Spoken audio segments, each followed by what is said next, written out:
Hello friends, welcome to my Shruti lifestyle. আজ আমি বানিয়ে ফেললাম পটলের ঝাল।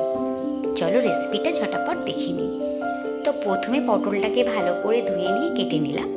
তারপরে পটলের মধ্যে হলুদ আর নুন দিয়ে পটলটাকে ভালো করে মাখিয়ে নিলাম। তারপরে কড়াইতে তেল দিয়ে পটলটা ছেড়ে দিলাম। তারপর পটলটাকে এপিট ওপিট করে লাল লাল করে ভালো করে ভেজে নিলাম। তো ভাজা কমপ্লিট। তারপরে গরম কড়াইতে আমি দিয়ে দিলাম 5 ফোঁটন। তারপরে দিয়ে দিলাম শুকনো লঙ্কা। একটু ভাজা হয়ে গেলে তারপরে দিয়ে দেবো কুচনো পেঁয়াজ। একটু ডুপিট করে ভালো করে লাল লাল করে ভেজে নেব। তারপরে দিয়ে দেবো ছেঁড়া কাঁচা লঙ্কা। আরও একবার ভালো করে মিক্সড করে নেব। তারপরে হলুদ গুঁড়ো দিয়ে দিলাম, স্বাদ মতো নুন দিয়ে দিলাম, গুঁড়ো লঙ্কা দিয়ে দিলাম, দিয়ে আবার ভালো করে নাড়িয়ে চড়িয়ে নিলাম। তারপরে রসুন বাটা দিয়ে দিলাম।